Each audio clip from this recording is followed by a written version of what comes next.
Okay, I think we have everybody on, and I want to welcome everybody to this virtual forum specifically for families with students with disabilities. And I have with me Deb Kinke, who is our interim assistant superintendent for pupil personnel services, Carrie Kruger, our director of elementary elementary special education, and Ali Giamo, our director of secondary special education. We have an abbreviated slideshow for you, a presentation that I'll start in just a second. What we've tried to do is incorporate as many questions that we've received ahead of time.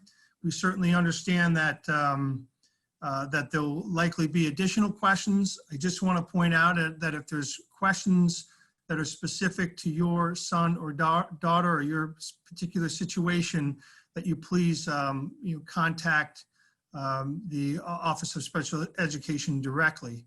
And again, I just want to welcome everybody, and we'll get started.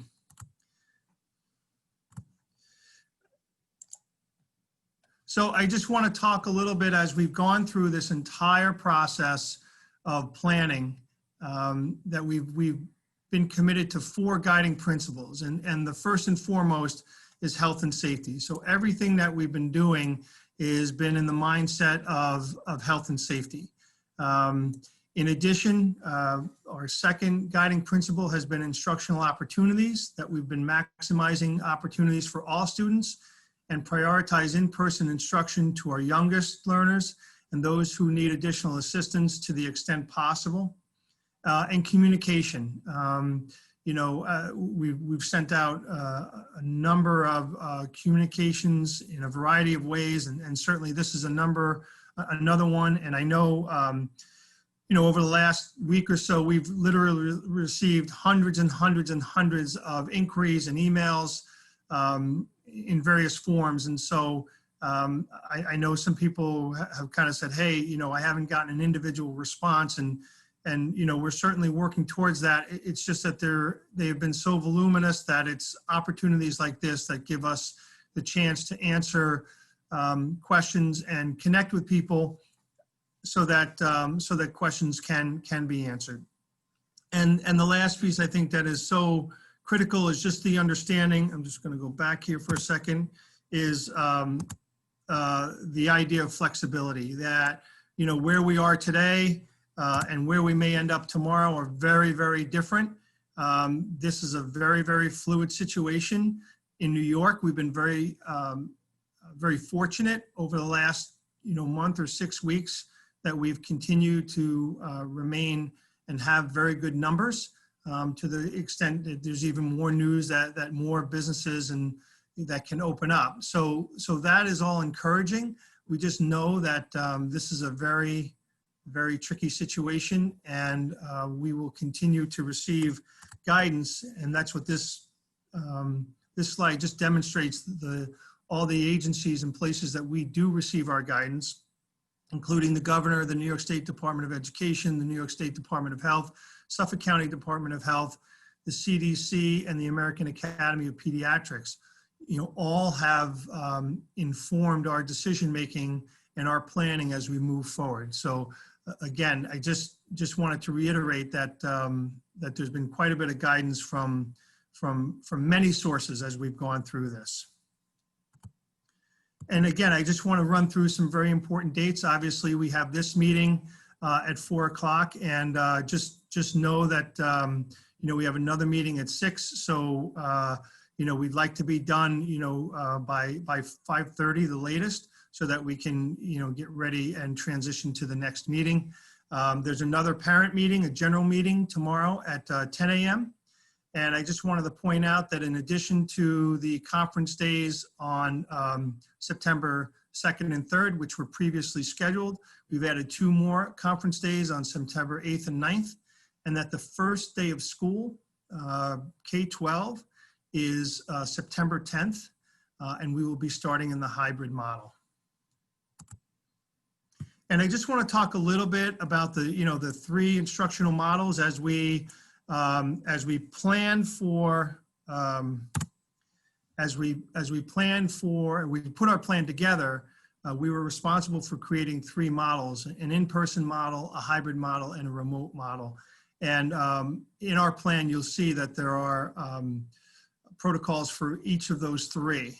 And as we prepared and made the decision that we would open up in a hybrid model and plan that way, we were considering health and safety, obviously, our first and foremost, our guiding principle, our executive orders, as I said before, from not only the governor, but the Department of Health, SED, CDC, what our local infection rates are, what is developmentally appropriate, our ability to separate students and cohort students, certainly the logistics, and that plays a tremendous role in what we can do and how far we can do this, as well as staffing.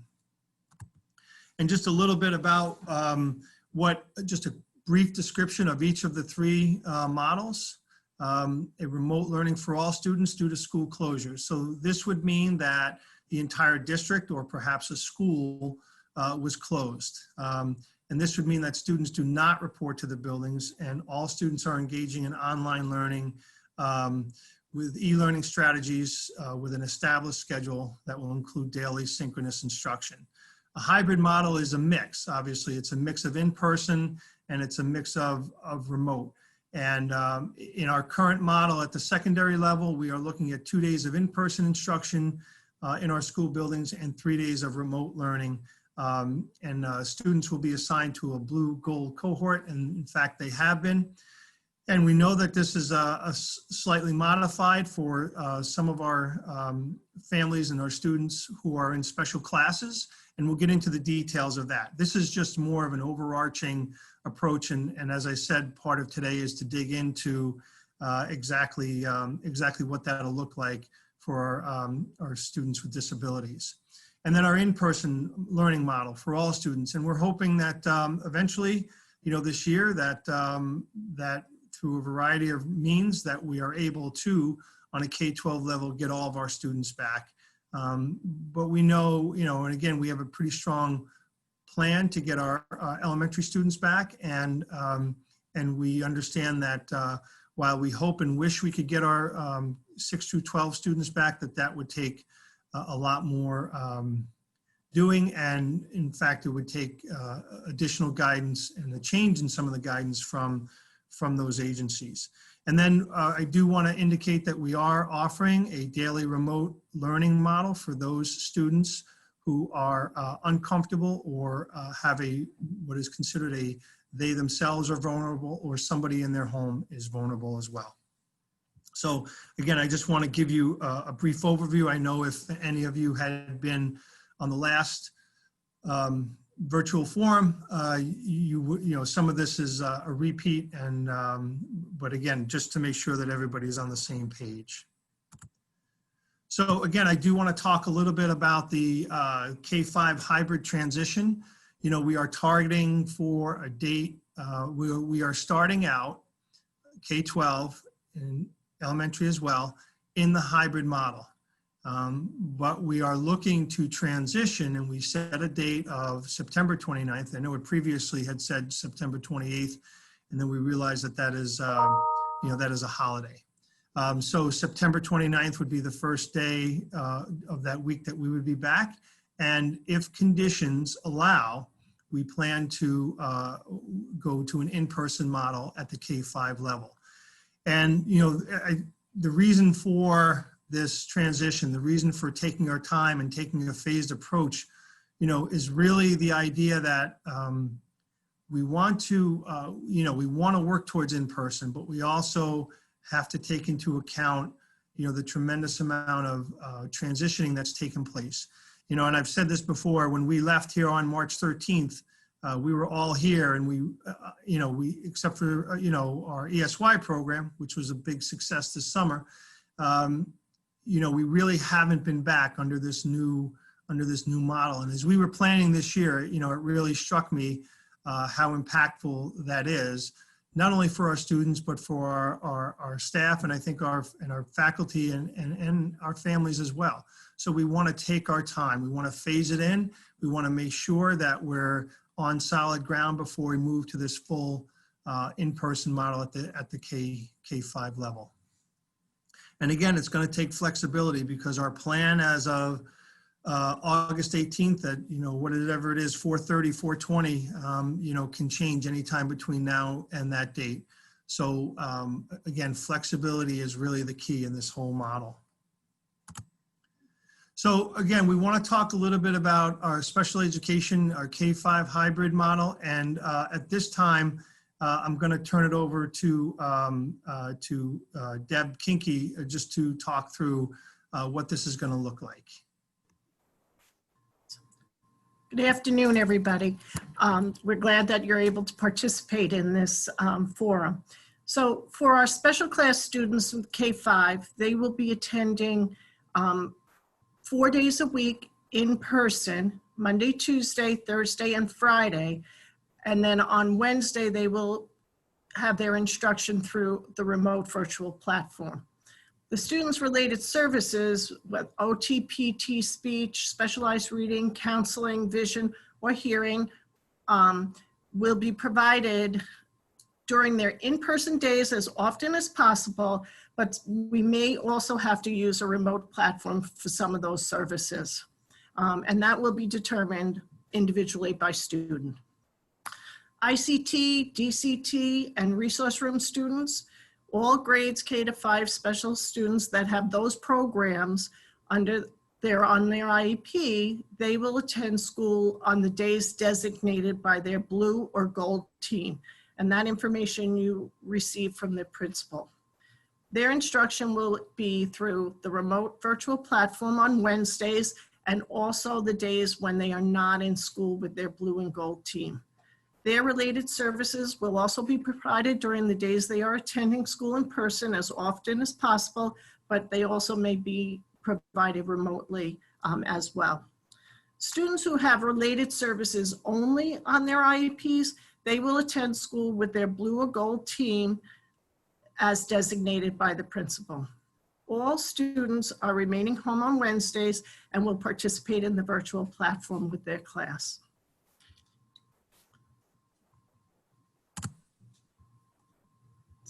So the high school 6 to 12 hybrid model is very similar to the elementary. So any 6 to 12 special ed student that has any special class under their program section will attend school also on Monday, Tuesday, Thursday, and Friday and receive their instruction virtually on Wednesdays. The students' related services will also be provided during their in-person and remote days, and that also will be determined based on individual students and case by case. ICT, DCT, and resource room students will attend school with their blue or gold team, and their instruction will be remote, virtual, asynchronous on Wednesdays and days when they are not in school with their blue or gold team. Their related services also will be provided during the days they are attending school as often as possible, but may need to be provided remotely. Related service students will, if that's all they have on their IEP, they will attend school with their blue or gold team. All students will remain home on Wednesday and participate in the virtual platform with their class. If your student is designated to go to BOCES tech courses, that will be provided every day. And the transportation will also be provided every day. If your student has a combination of special class, ICT, DCT, and or resource room, they will attend school according to the special class schedule. So students who are in out-of-district placements will attend the school as designated by their out-of-school schedule. Transportation will be aligned to their program, and there are a variety of schools that we have students attending, and some programs that are different than others. If your student goes to Wilson Tech or CTE, they will attend the program every day and transportation will be provided. 504 students will follow their designated schedule according to their cohort, whether it's blue or gold, and their teachers will provide their accommodations and modifications while they're in session and virtually.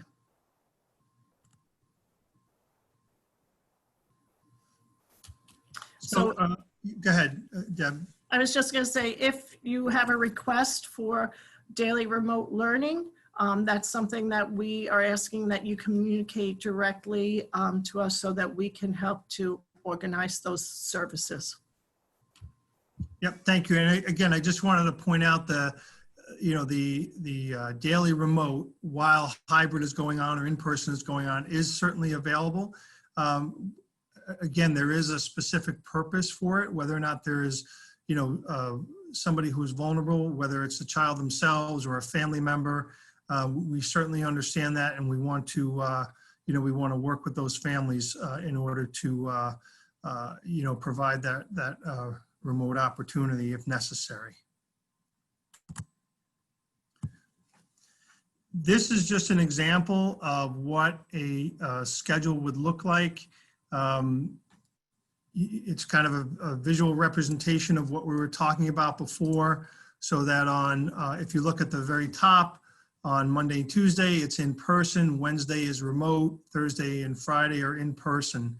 If we have a holiday, if there's one day during the week and we have that day off, and the example below is just a Monday, then the rest of the week we would eliminate the remote day and the rest of the week would be in person.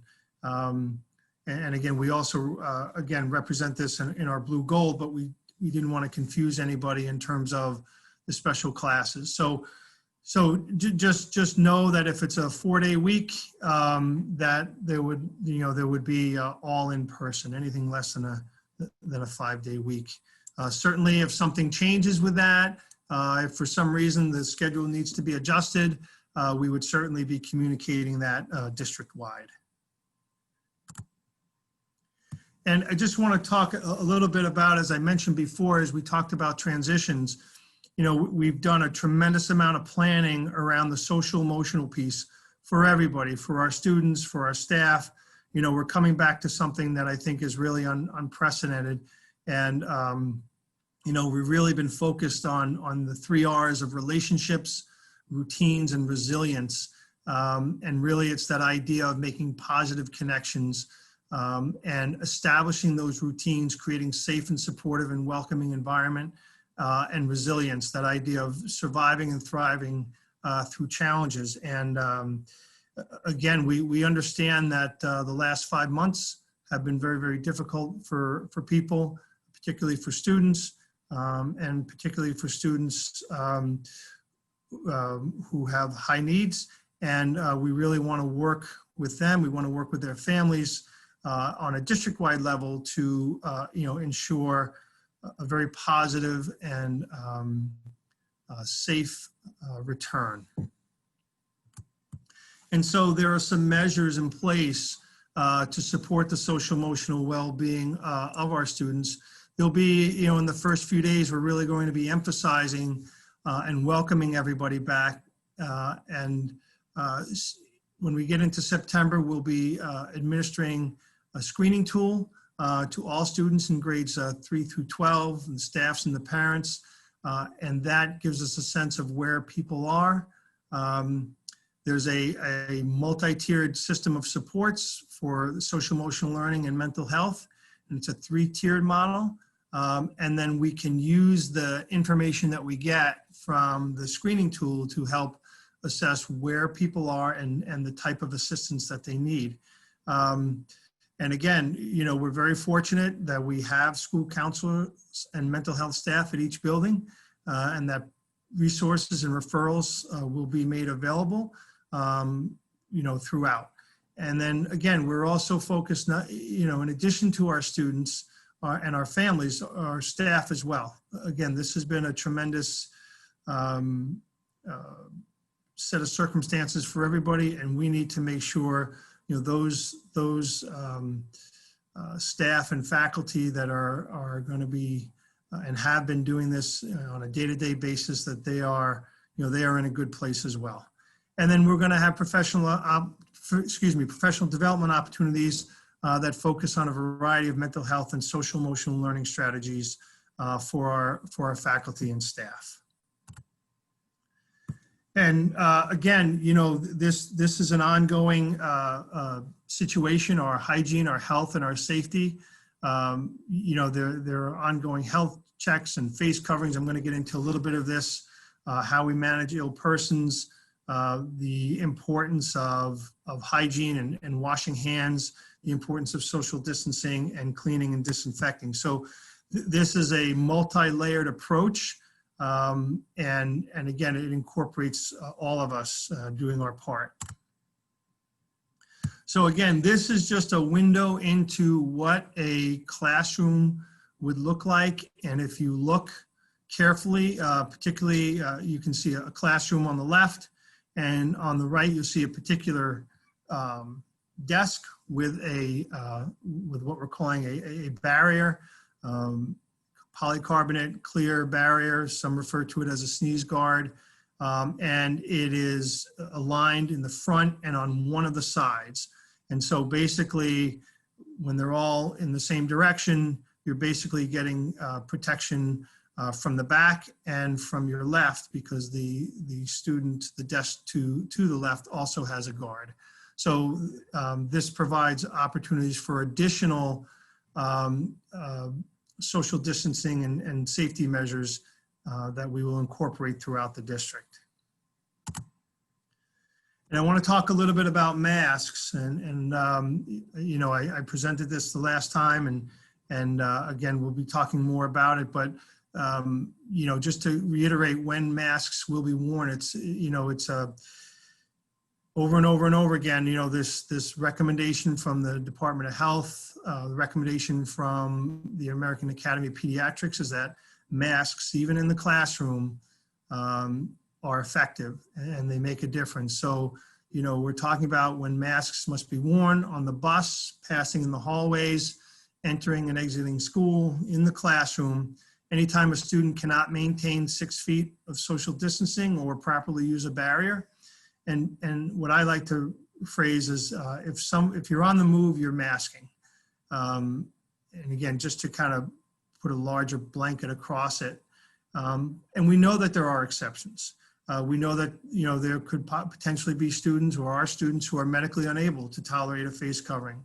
That when students are eating during mealtime and they're practicing social distancing, and then during mask breaks, you know, provided that physical distancing may be maintained or proper barriers in place.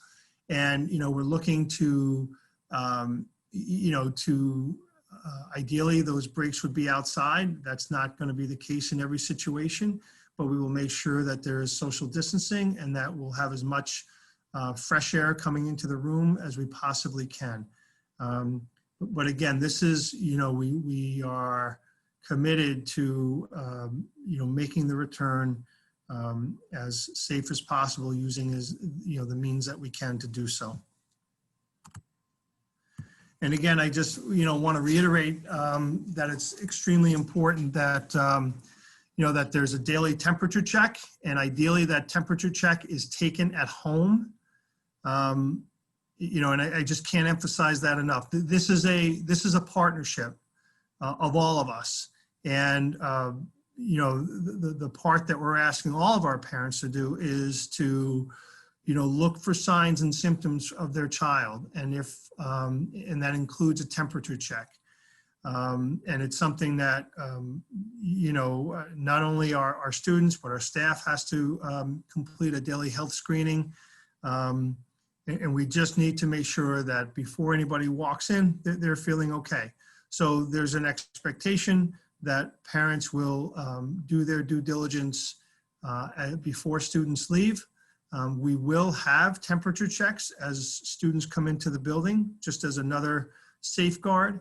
And we will have also, you know, professional development training for our staff to look for signs and symptoms of somebody who may be, you know, who may be ill. So again, this is really important, and I can't emphasize this enough, that that if there is a concern, if you feel like your child is not feeling well, please keep them home. And again, I just want to, just reiterate this again, that, this partnership that we all emphasize that we should stay 6 feet apart and or use barriers and desk shields will be provided. That mask wearing will become part of the culture, and we understand the importance of breaks as well. But, this will be, until we're told otherwise, this will be, a part of our, our daily culture. And then the health screening, please, take the temperature of your child every day. And then if your child is home or if they're feeling sick, please keep them home. If they have, symptoms related to COVID. And then we are going to be limiting visitors as much as possible. That is, that's just, vendors and people from the outside, parents, if business can be conducted, if conferences can be had, if communication needs to be had, over the phone or email, or, if video conferencing needs to be done, we can do those things. We need to do whatever we can to limit people coming in and out of the building. And then really, again, just that healthy hygiene, that washing of hands frequently. And again, that's just a brief overview of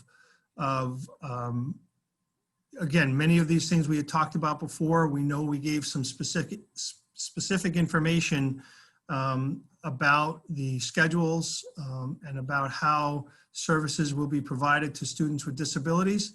And at this time, we wanted to give people an opportunity to ask some questions. And I know some questions came in earlier. I believe, Allie, do you have some of those questions? If you want to, if you want to read some of those questions, and then I know there are some questions on the board as well. Sure. I see some questions about how do I know if this applies to my specific child, like special class first, ICT, DCT, AIS. We use a lot of acronyms in special education. So how you can tell where your child falls within this model is to look on the IEP, and in the program section, it'll say special class. It may say 1212, 812, 1511, which is the ratio of teacher to students to teacher to aid. So if your child has special class written on the IEP, that means they're being educated in an environment with other special education students.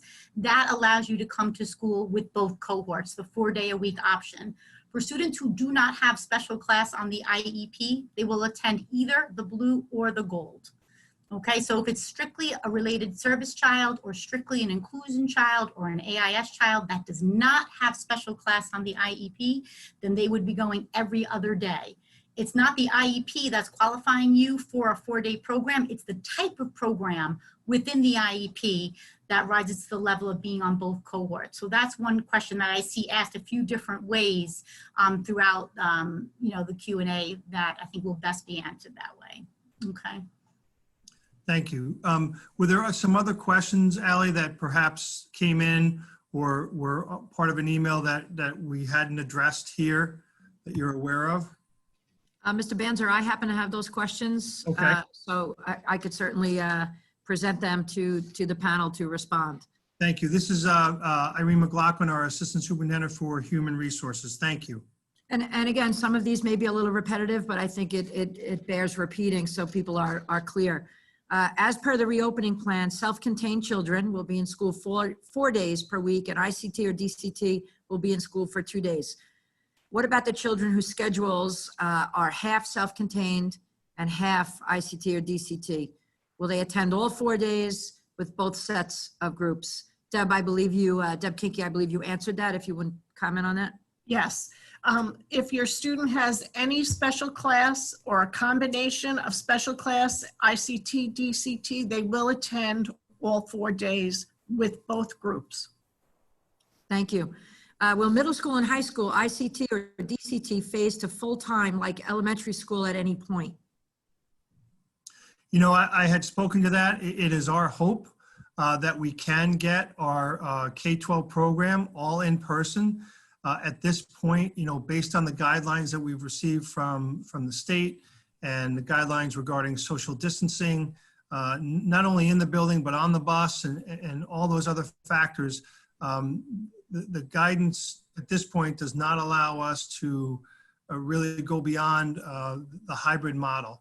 It is something that we will, continually keep an eye on. It is something that we will look for additional guidance. But at this point, at the 6-12 level, we don't see anything in the near future. But again, we're hopeful that we can get everybody back by the end of the year.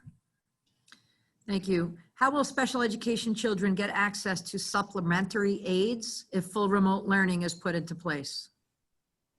So supplementary aids is something that all teachers are responsible to implement, whether it's a gen ed class or a special ed class. So the students will access any of their supplementary aids through their teacher, who is their main instructor for that class. And is there a full remote option for special education students? And are these scheduled on a case-by-case basis? There is full remote option available for special ed students, and we just ask that you communicate with us if that is what you are looking to gain for your student. I would assume this question is for remote learning. Are there different procedures of how parents should request assistive technology and get access to IEP Direct?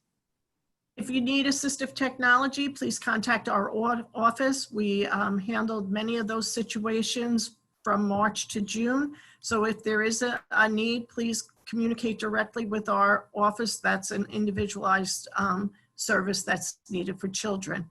And as far as access to IEP Direct, that's not something that's needed for children.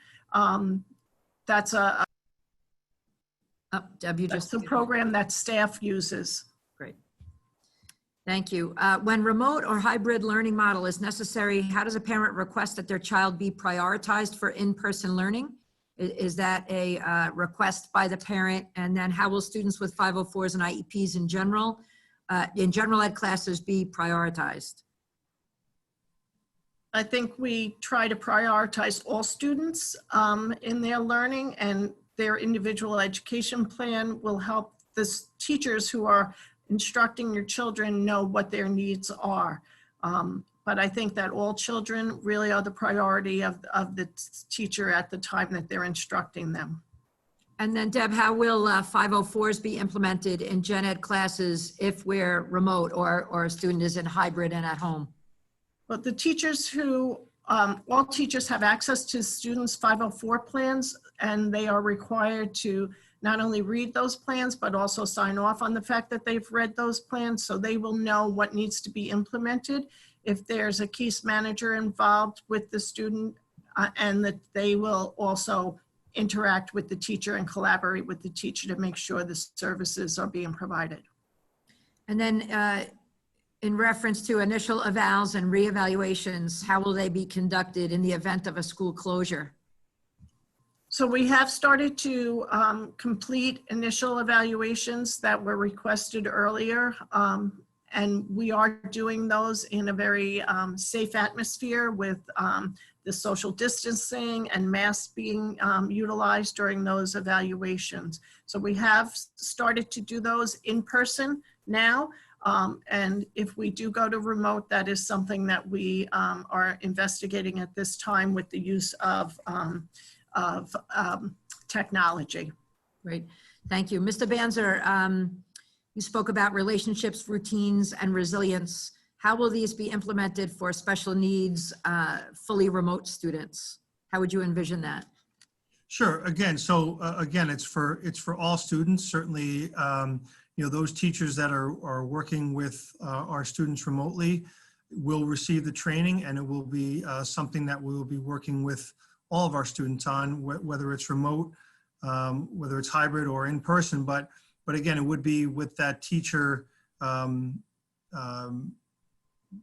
that they have the most contact with. And certainly if there's an opportunity or a need for additional services, we would work to accommodate that, whether it's remote or not. Thank you. Since cohorts are not coming in on consecutive days, will there be cleaning every day? Absolutely, 100%. There will be cleaning every day. And again, I've been asked that question a number of times, what about going, blue, and then remote and then gold. And I understand it, but really what we know is that we're going to clean thoroughly every single day. And so, that with the other safety protocols that we have in place, the physical, the social distancing, the masking, the barriers, we felt like that we could go blue gold. And again, that balanced against, the opportunity for students to more frequently see their teachers. One of the drawbacks of of going blue and gold is that there's potential that they wouldn't see their teachers for 5 straight days. And we just felt that was too long, given the amount of cleaning protocols and disinfecting that we're going to do on a daily basis while students are in school, and what we're going to be doing when students leave for the day and before they arrive the next day. Thank you. If a student will only be remote, can we reiterate the discussion about speech? Will speech be live instruction as OT and PT are?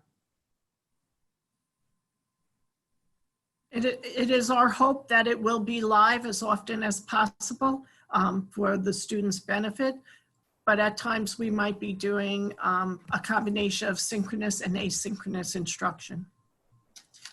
The question is regarding remote students. Can fully remote students request in-person services?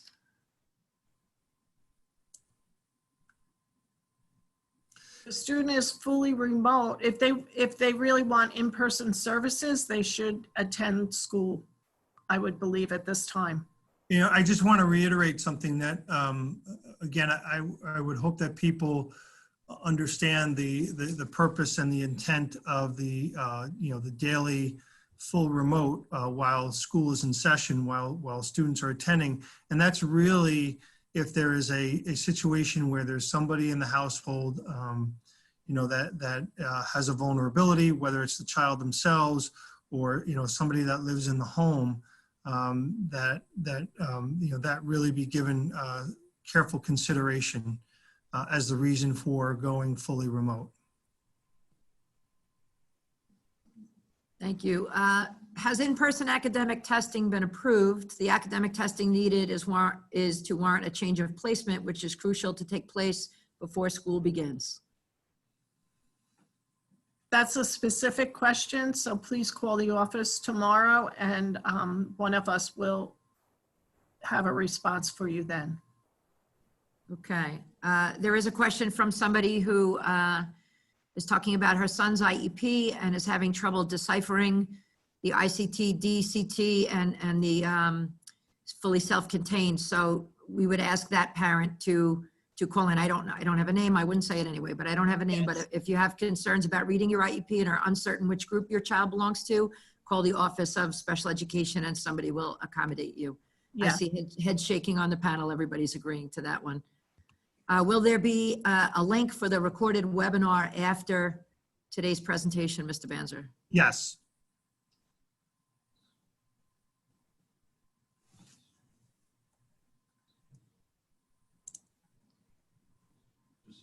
I believe the answer to that, my connection is unstable. I believe the answer to that is yes.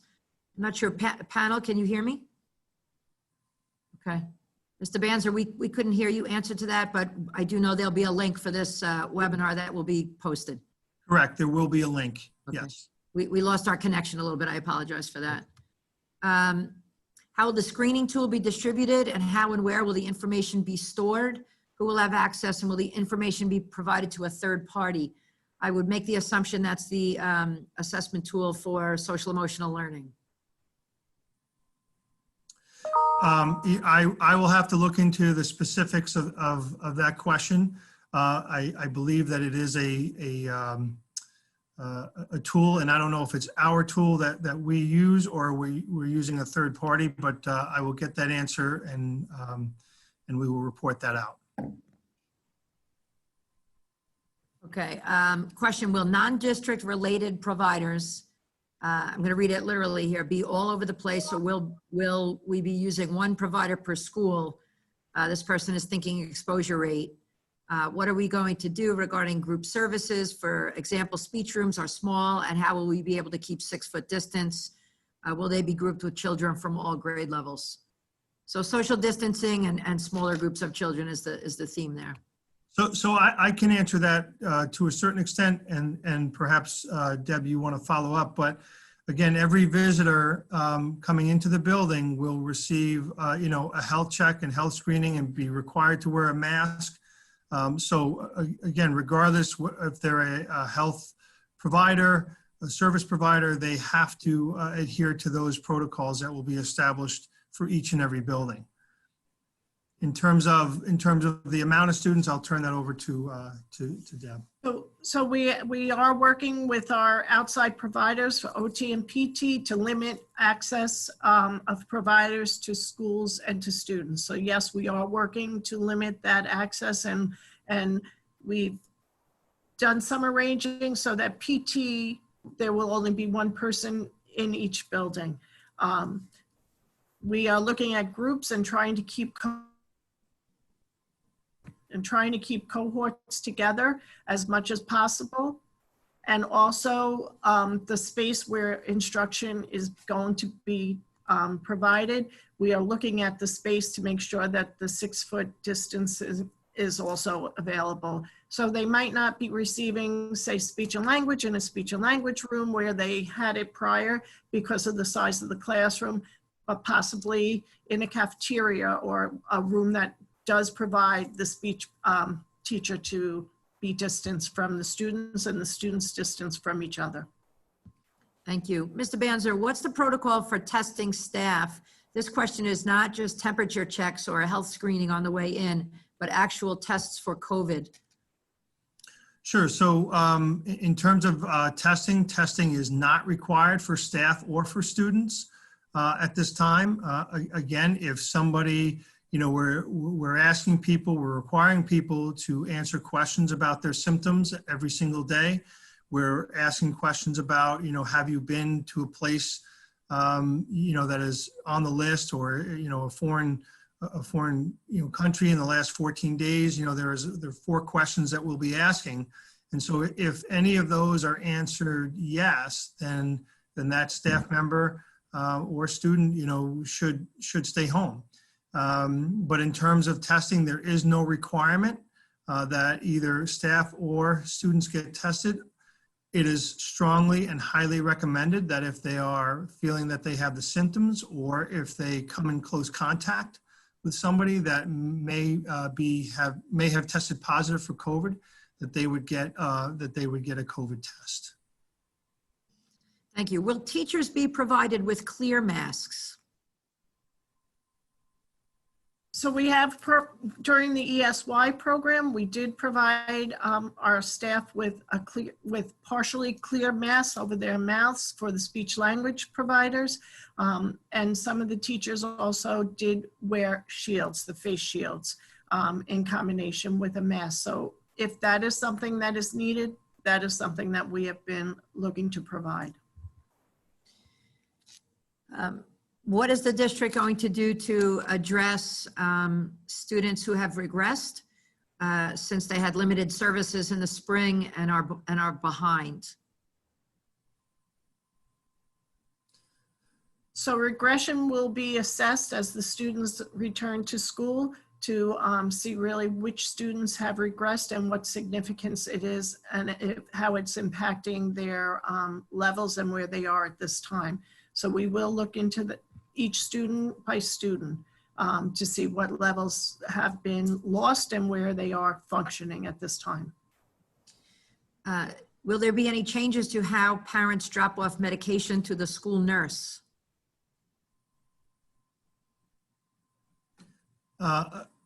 Again, we will handle that on an individual basis, but generally, if it's not necessary for the parent to come into the building, then we will arrange for that to be given to the nurse.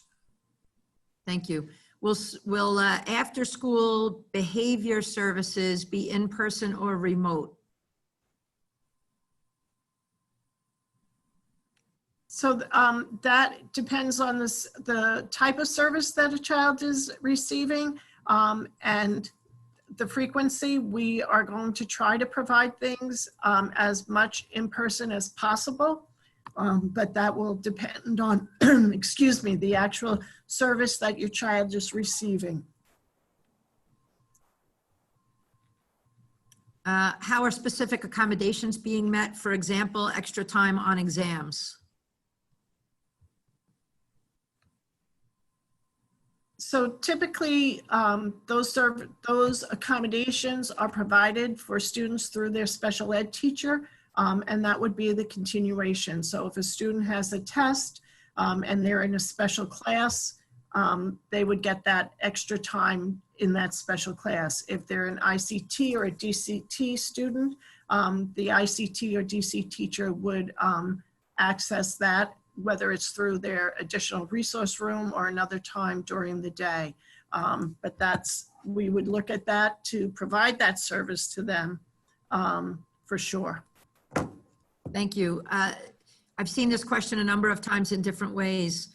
Regarding self-contained students, will self-contained students continue to push into gen ed classrooms in areas where they have previously pushed in through gen ed classrooms? So I think that specifically is an elementary question.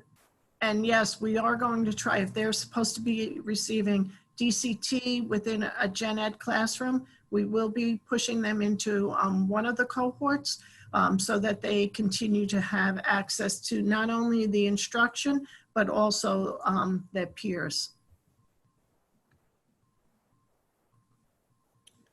Will the providers for OT, PT, speech be virtual or in-school learning? Will they reach out to the parent to coordinate? Let's make that question if somebody is not in school. Will the service providers reach out to the parent to coordinate? The communication between providers and parents is an important part of the plan. And yes, there will be some communication as to how those services are being provided, but there also are limits as to the hours that providers are available. So that is a piece that we're working on. And that's one of the reasons why we really need the information about who is going to be a remote student and who is going to be an in-school student. Again, is there a parent option for an ICT child if the parent would like the child to come to school more than with the blue or the gold team? At this time, we're trying to keep the students as part of their cohort. So at this time, if we're asking that you remain with your cohort, elementary students, we're hoping that we will be transitioning into full live learning by the end of the month. But that is something that we're asking people to stay with at this time.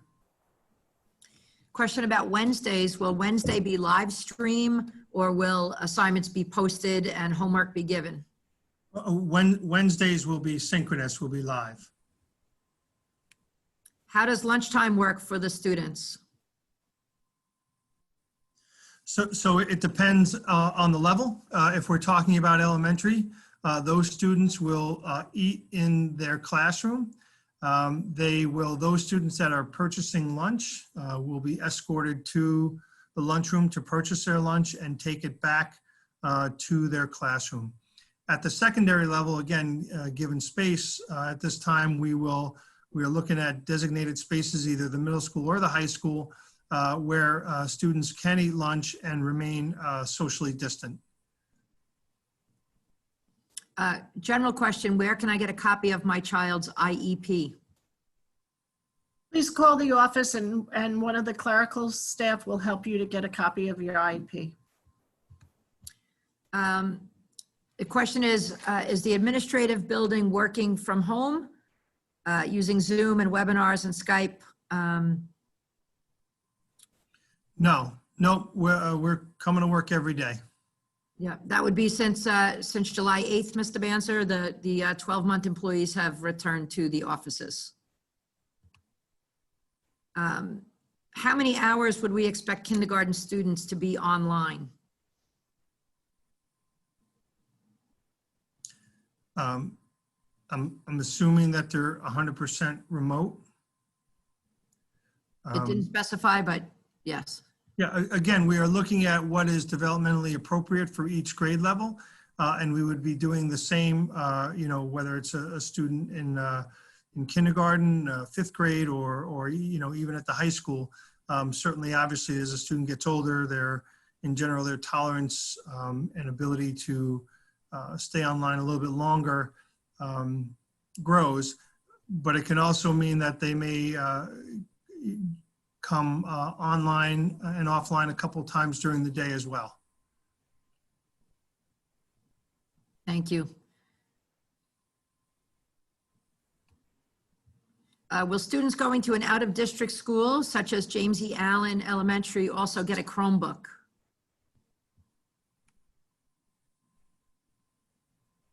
Those situations we've been handling case by case, depending on what the student's needs are and what their instructional mode is as far as at James E. Allen also. This next question: for a child that has a one-to-one aide but opting for full remote the first quarter, does the child still get access to the aide? So I can answer that question from an employment standpoint. The services provided by a one-to-one aide are for in-person teaching only. If the question is, however, that the child has a relationship with a particular aide and the child wants to set up a time to call and say hello, we can certainly arrange that. But the one-to-one aide services are for in-person learning only. If a student receives resource room every day, how will this be provided on remote learning days? So on remote learning days, students will receive their scheduled services either synchronously or asynchronously as all students are receiving their instruction. If a student has one subject of special class, for example, special class math only, can a parent opt out of the 4-day program and just do the hybrid model?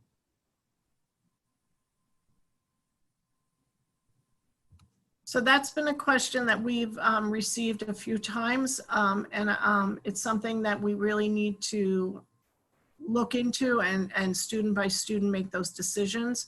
It was our thought that students who required special class for any subject, that they would benefit from being in school the 4 days.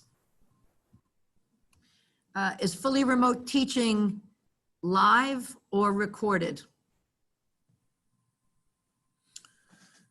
There will be a combination of both. There will be opportunities for synchronous, which is live, and asynchronous as well. And the frequency also has to do with the you know, the level. But again, it'll be a combination of both. Question about Wilson Tech. Wilson Tech students, does this model refer to classes such as the welding program?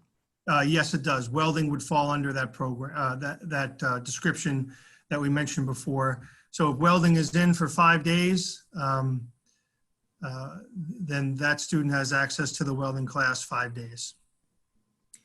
The question is, what about in-person home invention program? I'm not certain what that is. Okay, Yeah. we need more clarity on that question. So if the person who wrote that question could resubmit something, we will try to get to it. This parent says our answers to the survey have determined our choice for 100% remote or hybrid, correct? Or do we have to further contact the school if we've chosen full remote? It would be helpful if you send us an email. That way we make sure that we have not missed you in that survey. In a remote setting, in an ICT class, will the student get in a live small group or one-to-one instruction with the gen ed teacher and or the special ed teachers? Which parts of the day will be recorded and which ones will be live? I make the assumption that's an elementary question. Elementary question for an ICT student in terms of the instruction delivered on the day that his or her group is remote. I believe the instruction would be similar to what the students in that gen ed class are receiving on that day. That's correct. And there would be a component at the elementary level every day that there'd be a live component, even if they're not in front of their teacher. I will say though, while we're in the hybrid model, that the live portion of that will not come from the classroom teacher, but the classroom teacher and that teacher, that certified teacher, will be working hand in hand on grade level curriculum. Will Chromebooks be provided for K through 5 students? Yes, they will be. We have ordered them, and I just want to let everybody know that they, we had anticipated receiving them prior to the start of the year, but we've gotten word that because many schools have ordered them, that they are on back order. The supply chain is a bit of a concern, and so we don't anticipate them until late fall.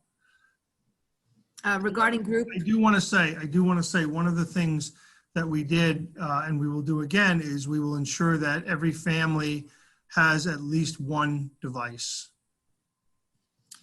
regarding group speech, if a child is 100% remote, will he be able to join in the group speech with the other kids who are doing it live?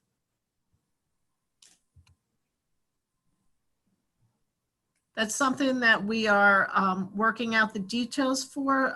It is something that our speech and language providers attempted to do during the ESY program. And sometimes it was successful, but sometimes it wasn't successful because of remote students logging on and participating. So that is something that we're looking at, and it would be case, the group by group. And do we have, a date or a projected date when parents will find out which services will be given at school and which will be given remotely? I do not think we have a date yet. Scheduling is involved thing, even when we are live full-time in school. I know that speech language schedules and OT and PT schedules are always a little bit difficult to organize. So that's something that we will be looking at over the next 2 weeks. The question is, can we provide some outlook on what mask breaks might look like and how students will be accommodated throughout the in-person days?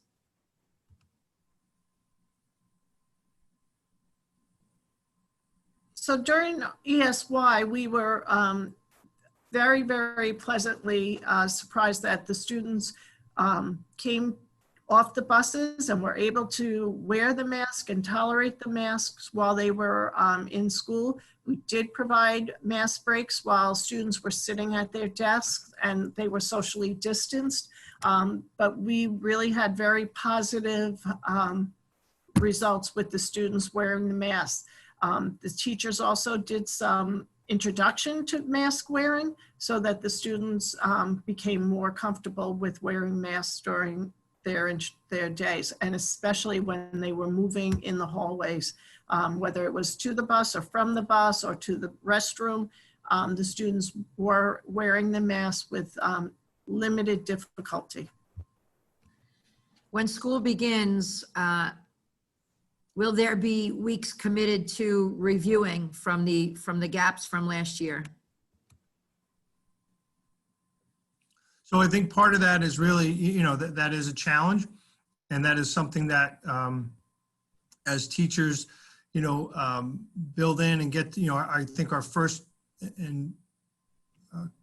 priority, I think, is just getting everybody comfortable back in school. But yes, we will begin, assessing where students are, where some of the gaps may be, and adjusting accordingly. Certainly, we know that that it was a significant change after March 13th, and we will be using various classroom assessments and district-wide assessments to figure out where students are and help them move forward. This question, due to the social distancing guidelines, how will my child be able to have alternative seating in the classroom, which is on her IEP? Again, I think we'd have to look at exactly what are the specific circumstances, regarding that student. So we would ask that parent to contact the special education office to discuss that. Yes, thank you. Just as a clarifying question, if a high school child is on the gold team and has 3 periods of special class and the rest ICT, what would their schedule look like in terms of days of attending school? They would attend 4 days. They have 3 special classes. So they would attend every day. And during the days when they would go to all of their classes on their schedule? Yes, Whether there's special ed classes, not special ed classes, electives, all classes, yes, correct? yes, Thank you. On the days that their color is in. All 4 days. The question was, I'm sorry, let me clarify. The question was students who have 3 special classes in their schedule and the rest ICT. Because they have special class on their IEP, they are going to attend Monday, Tuesday, Thursday, and Friday, and they will be fully remote like all students on Wednesday. correct. There's a question about driver education from last year. It's a great question. We are communicating with, not only waiting for additional guidance from the state, which we anticipate coming shortly, but we're working with our community services folks to be able to determine what's the best solution for our students. We didn't want to automatically give folks back, give refunds and close out the course, because our sense was that, the price of this may increase tremendously, and we didn't want those people who started the program to be penalized with an exorbitant cost. What we learned today was that so far there is no driving portion, and we're waiting for the guidance to determine whether or not our students can finish the in-class, if you will, the in-class portion, but do it from a remote venue. And we're hopeful that we'll be able to do a little bit more for our students. So more information to follow, and we know who those students are. Will students who receive direct consultant services daily, one-to-one, still receive their services on the days they are remote?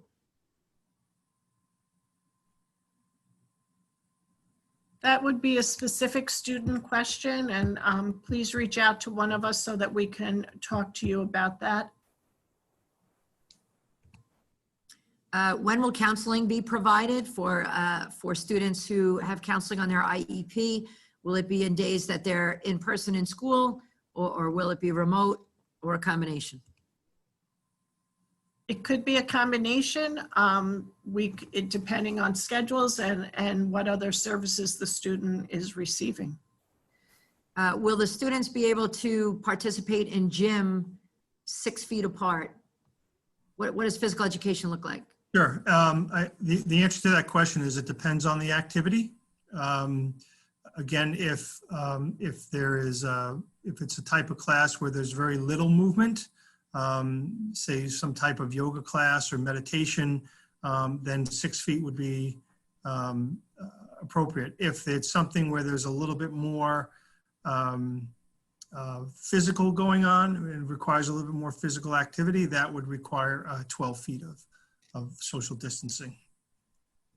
The next question is, how will students with one-on-one aids be addressed? And again, just to repeat, one-on-one aids will be provided when students are in school.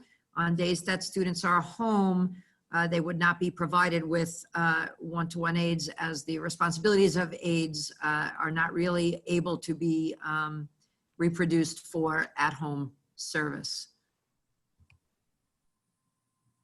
If my child pushes into a gen ed classroom, but I would prefer for him not to do that at this time, will my request be honored?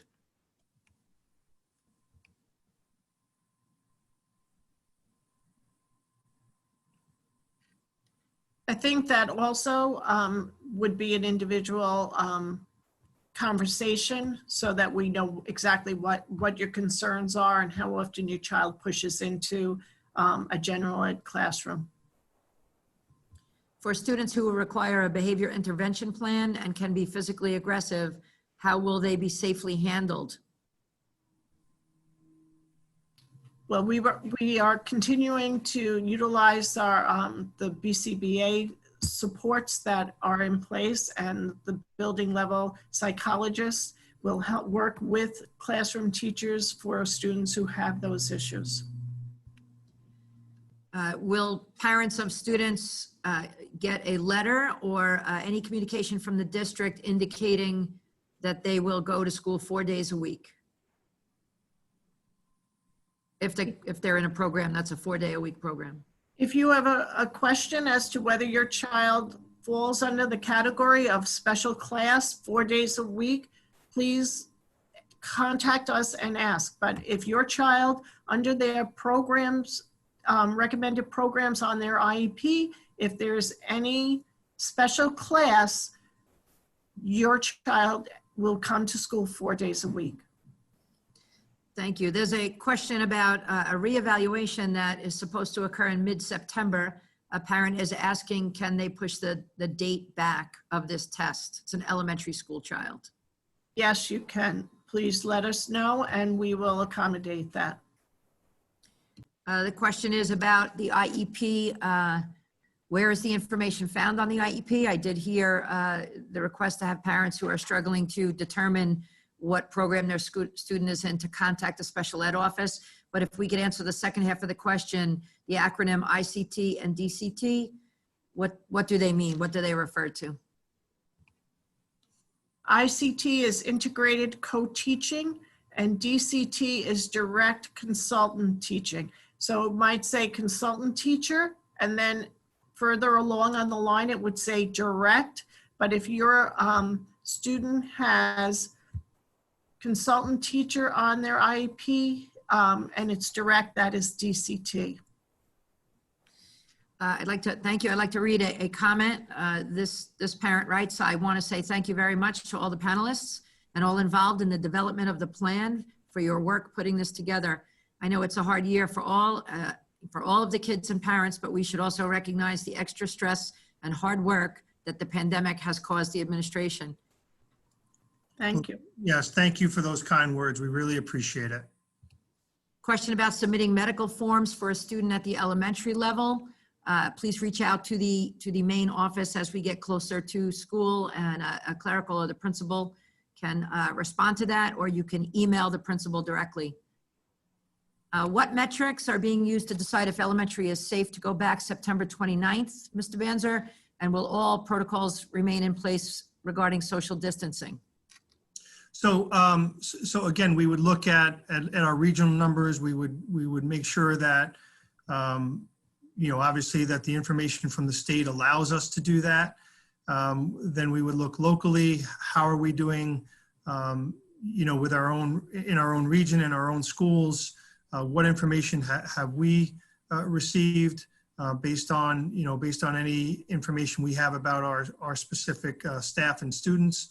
How are we doing with, you know, logistics, and really just looking at all of those things, you know, infection rates, our own particular information, and as well as a region, and looking and making sure that logistically we are in a place where we can do this, that we haven't hit any, you know, major glitches along the way. Just say, and I'm not saying this is going to happen, you know, something with transportation or something else that really, you know, would inhibit our ability to do this. You know, we would be communicating that, and we would be factoring that in. You know, as I said, you know, we have a target date, and we feel confident in our ability to meet that target date. We just have to be understanding and prepared for, you know, something that may happen that that throws that date off. But again, we feel like we're in a very good spot to make that happen.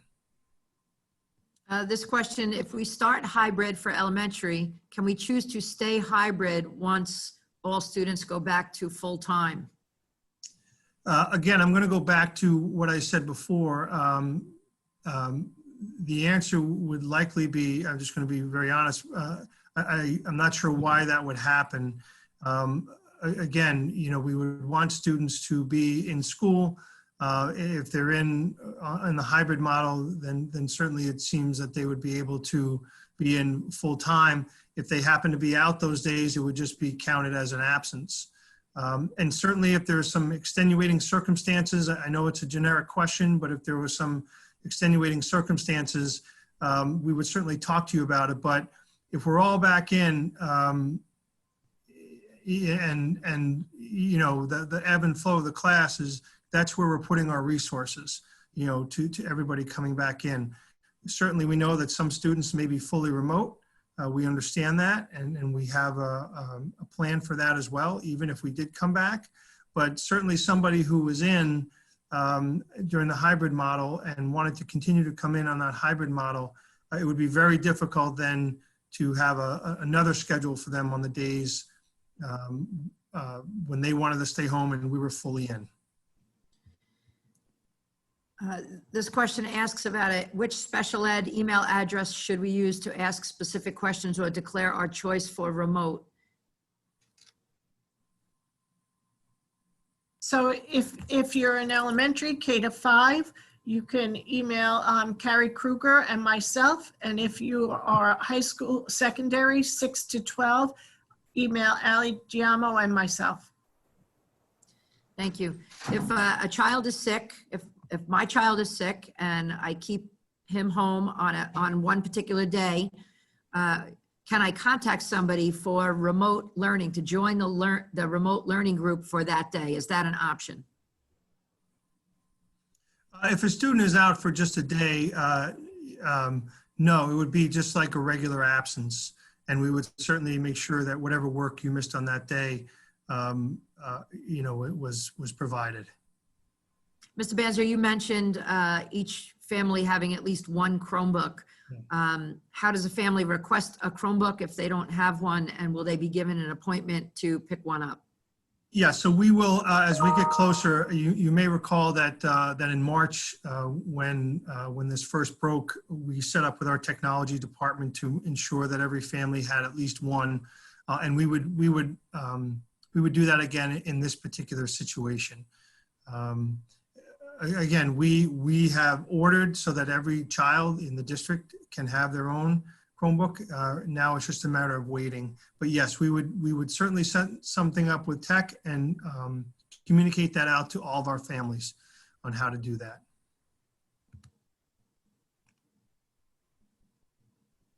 Let's see. Mr. Banzer, you mentioned that you used the term by level. So the question is, when you talk about frequency of live and recorded instruction, I guess, synchronous and asynchronous instruction, you suggested that it would depend on the level. Did you mean the grade level? What did yes, you mean? Yes. To clarify, I meant grade level. The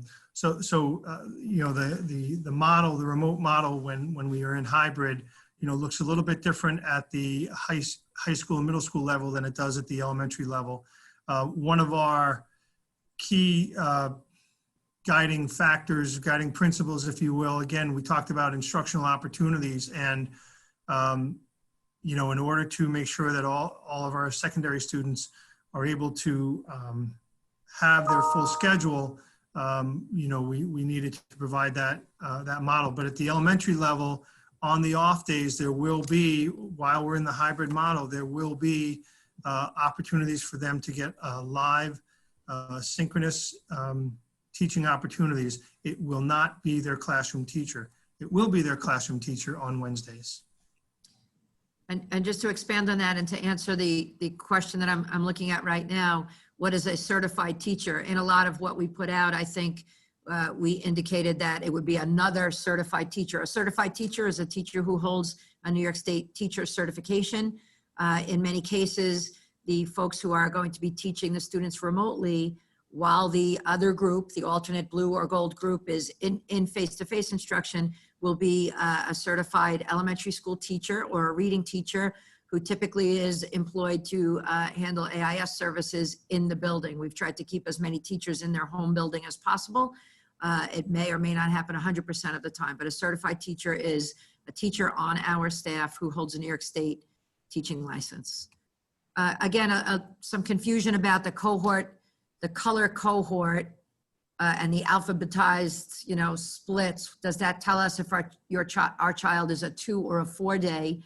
The answer to that is no. That was a general sense of if your last name begins between A and, I want to say it was K, but I don't want to misspeak. Yes, K. A and K, thank you. A and K, you belong to one group. L through Z belong to the other group. The 2 or 4 day, and it depends on what type of program your child has as written on the IEP. If you have trouble determining that, please contact the Office of Special Ed, and they will assist you in reading and determining if you're a 2 day or a 4 day in-person student.